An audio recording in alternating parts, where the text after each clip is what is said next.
Yes, yes, people. Welcome back to another episode of Life Lessons with Luke. The topic for today is choosing partners in business, and that can mean team members, employees. And for those of you new here, my name's Luke. I run a company called Game Launch. We've done almost $3 million in sales in the last 4 years. I dropped out of college to do it. I run a gaming YouTube channel. That's, our main platform. It's called Spook Luke. I have almost 500,000 subscribers there. Been making YouTube videos for over a decade. And more specifically, on the topic of partners and team members, the reason I want to document this and share what I've learned is because I made so many mistakes here. I would like to think I've chosen 4 or 5 team members that I thought would be like core, that I thought were killers. And so far to this day, only one of them has really panned out. And some of these lessons I'm gonna teach you. How to choose good partners. What are some of the mistakes that I made? First off, let's talk about team members. Choosing your first couple employees, contractors, whatever. When I was choosing my first couple people, I think I actually chose pretty good people for the job. When you're qualifying people for a specific function, you really just need to evaluate their skill. You're hiring a video editor.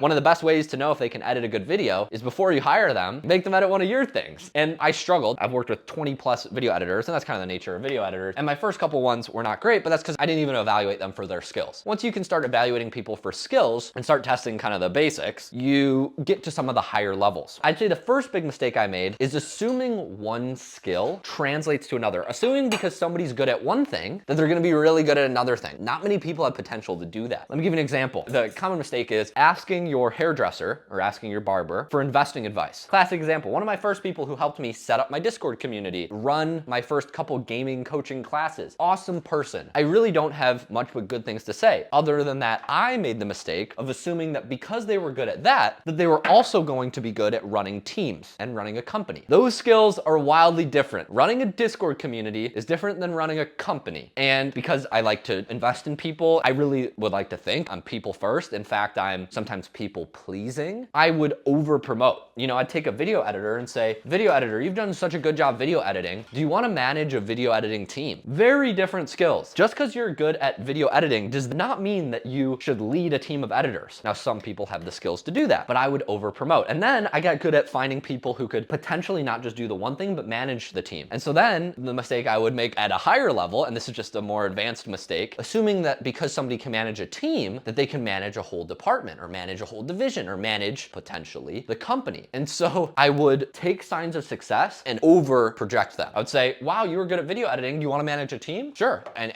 I'd like to think I'm good at helping people do this. And so a lot of them would say yes. Maybe they would have success going from video editor to content manager. But just because they're good at content managing doesn't mean that they can manage an entire marketing department. You see what I mean? And so what I would do is I would over promote from within. I would rarely look for outside talent. And at a certain point, you have to look for outside talent when scaling a business because your business is gonna be, if it's successful, so big that nobody in the company has done what you need to do. That's a good thing, but you have to respond appropriately. And I had a tendency to over promote from within. And so guess what? The person who's still with my company now and who's really crushing it, I think, and who's by far the biggest killer I've worked with, like just a rock star, A player, like an amazing person to work with. Guess what? They didn't come from within the company. I didn't promote them. They are more experienced in their career. They've had a decade of experience in similar companies and similar industry, and they had a track record of doing what they're doing now with me before they came and did it with me. But I'm documenting this because when you're in the driver's seat, it can be difficult to remember these things as somebody who's running a company. To bring this back, if you're kind of level 1, let's call it, entrepreneur, or you're just getting started, remember to test people for the skills that apply to the job. But once you get that point, remember that as you get new jobs and as you keep getting to higher levels, you still have to test people for it. And oftentimes you might think to yourself, look, how do I test if somebody can manage a content team? Well, you wanna know the best way? You go find somebody who's already done it. There are people who've done it. And if nobody has done it, then maybe you as the CEO needs to do it. But that's a different story. The idea here is oftentimes, somebody knock. Oh my gosh, look who my visitor is. Say hi.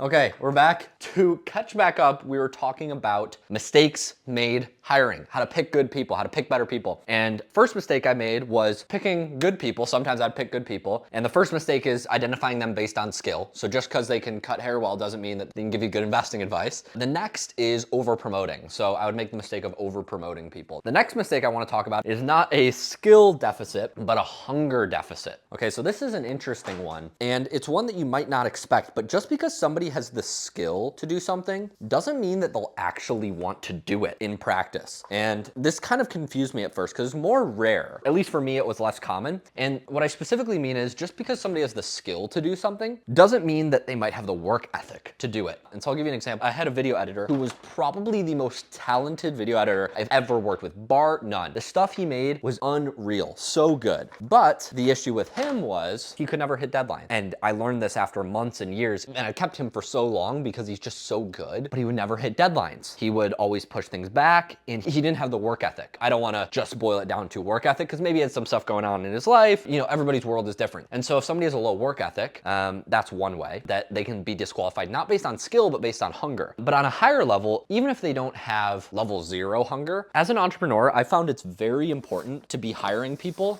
with above average hunger. And when I say the word hunger, what do I mean? I mean desire to work long hours, wanting to grow, because when you're starting out as an entrepreneur, you need people in a really small company that can just do everything and that are open to doing more than just their role. And if you have somebody who just wants to clock in, clock out type deal, really hard to do successfully in a startup, because you just don't have room for those types of people. So, you know, in a big company, you can get away with those things, at least from what I've observed, but in a startup, that works less well. And so the second mistake I would make consistently is hiring people without sufficient hunger.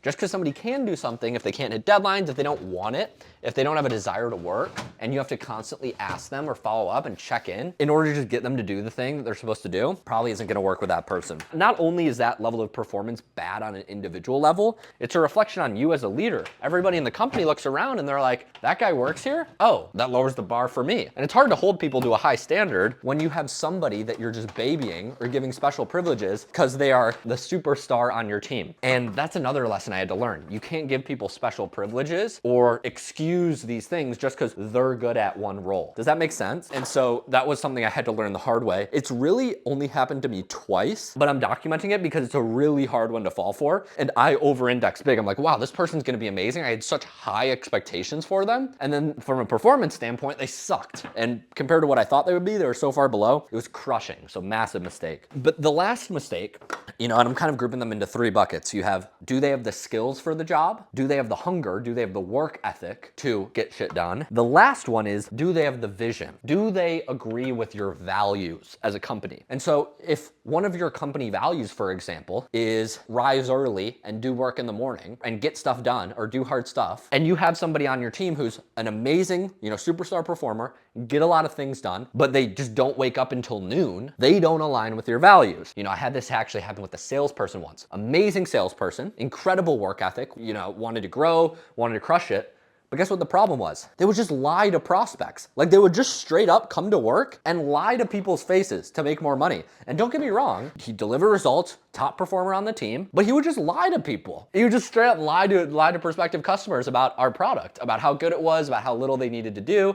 If you just used my first 2 tests for a team member, you'd be like, oh, this guy's got a great skill fit. He works really hard. There's nothing wrong with him, right? But if they don't align with your values, if one of your values is be transparent and be truthful, and you got a sales guy in the front lines lying to people's faces to get them to buy the product, that doesn't work. You know, these are some of the mistakes I've made with hiring, and they're things I've heard online, but I didn't actually see it until I had somebody on my team. Look around your team and say, how long has this person been here? And based on the role that they're in right now, do they have the skills for that role? Do they have the work ethic and the hunger to complete the role and to have high output? And do they align with your values? It might be a big wake-up moment because a lot of entrepreneurs are like, nobody can do shit like me. Or, you know, I have all these people on my team and they're just idiots. Or I have this one person on my team and they're just an idiot. That's what entrepreneurs or business leaders or CEOs say. But any team member you have is a reflection of you. It's just a decision you've made. So if you're the leader and you're like, my team are idiots, guess what? You made a team of idiots. And I've had this happen to me where I've looked around the room and I'm just like, these people can't do anything. And I'm like, I'm the reason they can't do anything. I put them all in the position. And so TLDR, when you're hiring, you can't just hire based on who you like. You can't just hire based on